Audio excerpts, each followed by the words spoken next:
go?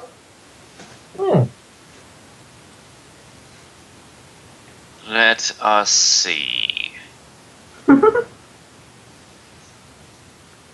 A couple of them looks as bored of politics as I get sometimes. Yeah. But they have a huge audience just up on the balcony. That's something. People just show up in en masse to see this. Yeah, and the president has a really cushy chair. Yeah. Yeah, Good this for is about him. so. This is basically so boring. We're now commenting on what chair they are using. From your seat in the gallery, you stare down at an oval hall ringed by 12 arches beneath which the senators of Anari sit upon their throne-like chairs of lacquered oak. President Toltuda occupies a seat in the center of the hall and presides over a heated discussion that is raging back and forth. Having heard all sides of the argument, he calls for a vote and the issue is decided by a show of hands. We have now come to a quite extraordinary matter, which has been raised by one of our most eminent citizens, says President Toltuda, introducing your appeal to the Senate. He turns to the gallery and calls out, "Some lending lord, Lone Wolf, please make yourself known to the assembly." You rise from your seat and bow to the senators. "Please present your request to us, Lone Wolf," says the president, and a hush descends in the hall as you explain the purpose of your journey to Tahau. When you have finished, the president calls upon the senators to speak. "I say we should help the Some Lending," pipes the shrill voice of Senator Silaris. "If he finds the Law Stone, its power could turn the tide and save Tahau from the clutches of Dark Lord Gnoke." A murmur of agreement stirs in the hall. "And I say we should refuse to open the cauldron," booms the powerful voice of Senator Chill. "I say that if it were not for his presence in our city, we would be spared the attention of the Dark Lords. He is the object of their anger and spite. I say we should give him to them, and in doing so we will save our city, our country, our people, and ourselves."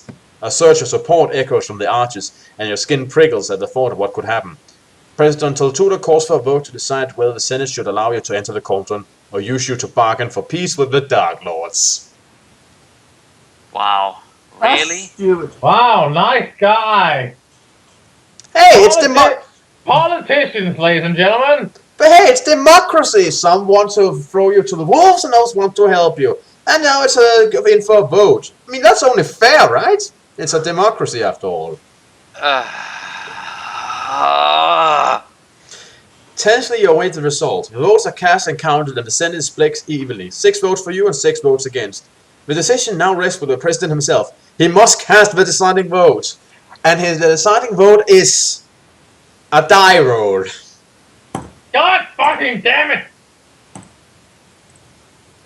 So I should roll a die, I take it. Yep. 3? Standing beside the president's chair is a solid marble plinth with a bronze beacon, the Anarian symbol of law and order, fixed to the top.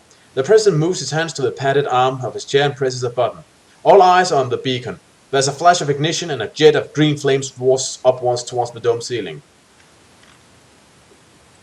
"The Senate votes to aid your quest, Lone Wolf," says Senator Silaris. "Come, we'll escort you to the Square of the Dragon and make preparations for the cauldron to be opened." Ah, so rolling low was a good thing this time.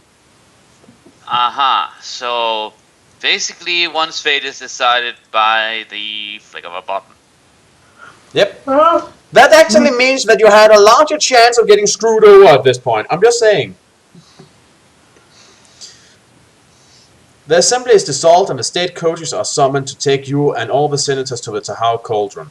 You share a carriage with the president, Senator Silaris, and Senator Chill, who is anxious to apologize for opposing the majority vote.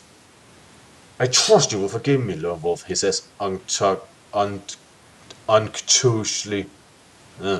"I merely proposed what I thought was best for my country, but I now realize I was wrong." You nod benignly in the hope that he will cease his fawning. He smiles and turns to the president. "Sir, I feel I must make amends for my misguided action in the Senate. If Lone Wolf is to enter the cauldron tonight, surely it is our duty to ensure that he is adequately equipped. I proposed that we visit one of my warehouses where he is free to take anything he requires." The president agrees and the carriage is redirected to a warehouse near the Square of the Dragon. Senator Chill has many business interests in the city, and he supplies much of the weaponry and armor that equips the army. His warehouse is full of supplies, and you are encouraged to take whatever you need. From the vast stores you can select the following: rope, Short sword, blanket, mace, bow, flask of water, 6 arrows, quiver, broadsword, lantern, dagger.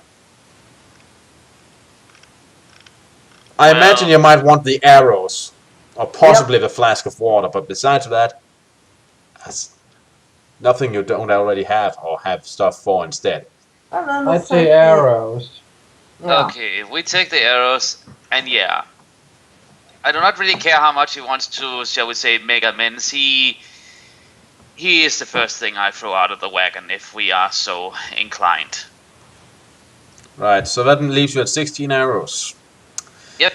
In addition to your supplies, Senator Chill provides you winch, ropes, and cradle by which you will be lowered into the shaft that descends to Sorix. Upon your arrival at the Square of the Dragons, he supervises the assembly of these vital components, while you stand with Senator Solaris and stare in awe at the cauldron itself. In the glow of 100 lanterns, it takes on the appearance of a huge, steep-sided sink that is stoppered with a plug of stone. The key to this plug is a rod of collinium that, until this evening, was kept locked in the vaults of the Anarium. Now it rests in the hands of the President. Senator Chill signals that his work is complete, and the President inserts the crystal rod into the plug of ancient stone. At first nothing happens. Then you sense a vibration beneath your feet. Crackling tongues of pale blue fire leap the rim of the plug, and the hiss of escaping air breaks the seal of 3 centuries grime that holds the plug in place. Levers and ropes are brought into action, and slowly the great block is lifted and the shaft to Sorix uncovered. There will be troops posted here at the cauldron, ready day and night to pull you up when you are ready to leave Sorix, says Senator Solaris, as he helps you into the cradle that will lower you into the shaft. Just give the ropes 3 stout tugs. That is the signal. Senator Chill appears to tell you everything he is prepared for your descent. Good luck, old Lone Wolf. I hope I will be here to welcome your safe and successful return, and that you will come to know me as a friend. The cradle rises and you are swung into position above the entrance. You stare down into the black abyss, your pulse quickening as a damp and icy wind whistles out of the shaft, carrying with it the cloying smell of decay. With a wave, you signal your readiness and you are slowly lowered into the void. Warlock, remember to write the signal down. Yes. For the first few minutes of your descent, you can see the red stone walls encircling the cradle. Then a jagged rim of rock marks the end of the shaft, and you are plunged into total blackness. You can make out no walls or floor, and the shaft itself is now just a small circle of grey in the darkness above. Do you wish to use divination? Yeah. Yes. Deprived of your sight as you descend into the Stygian void, your Kai perception compensates by becoming more sensitive and more acute. An image forms in your mind of the events taking place around the cauldron. You see the winch and the faces of the Senate guards, who are feeding the rope that supports your cradle. They are joined by another, who has come to help with the task. He takes his place at the lip of the shaft and grips the rope, but hidden in his hand is a razor-sharp blade. Your throat tightens with fear as you picture the gloating face of Senator Chill. I freaking called it. The rope shudders, and instinctively you grab the rim of the cradle as it jerks violently to one side. Your knuckles whiten and cold sweat bathes your brow. The cradle swings and twists wildly. Then a crack echoes in the darkness above as the rope snaps and you plunge headlong into the abyss. You fall like a stone into the whirling blackness. In desperation, you thrust out your arms, hoping to seize an outcrop or a ledge, but there's nothing in the void for you to grasp. The freezing wind screams past your face and your senses are overwhelmed by the horror of your impending doom. Suddenly, an icy shock engulfs you as you strike the surface of a lake and plunge into its lightless deep depths. Stunned by the sudden impact and numbed by the icy water, you sink several fathoms before you can muster your strength to strike out for the surface. Roll the die. Since you have Nexus, you may add 4 to the number rolled. 10? Okay. With determined strokes, you rise through the black water and break the surface, coughing and gasping for air. At first, the incredible coldness stunned your senses, but now it revives them and spurs you to swim towards the distant shore, gleaming faintly in the half-light.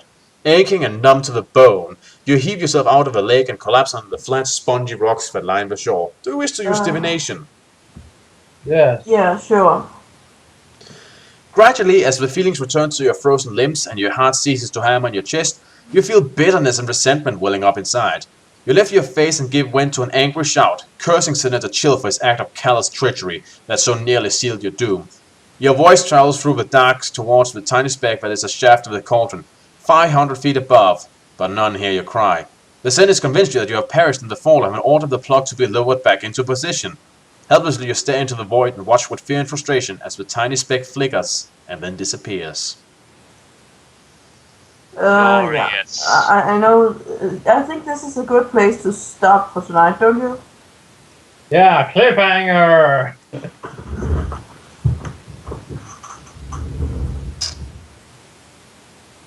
Well, The scary part is that this does not really surprise me with that guy.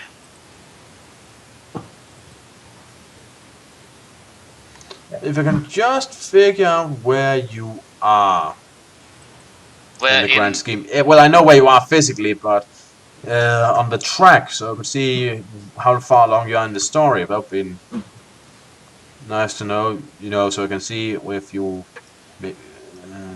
Do,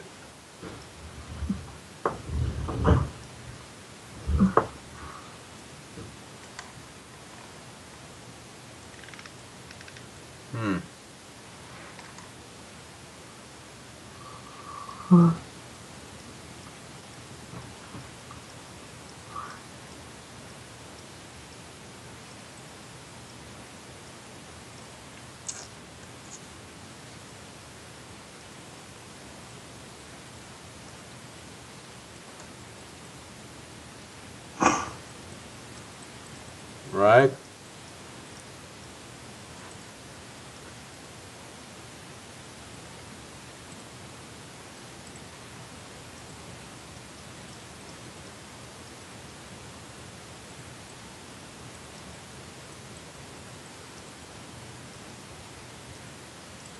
Okay.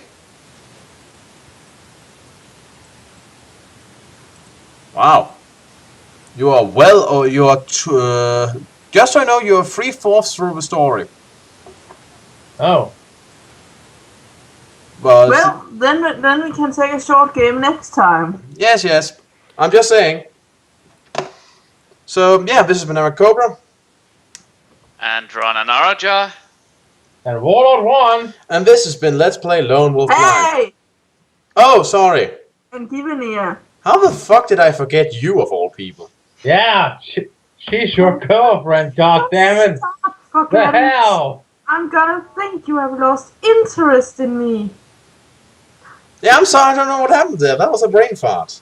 Yeah, come on. Seriously, dude. The hell? Yeah. I'm sorry, I'll try to remember to forget someone else next time. Cobra, your manners, goddammit. Maybe I'll just go share a room with the blonde magician instead then. Oh god, no. Magicians are dangerous. In any case, see you around, folks. See you Yeah. around. See ya!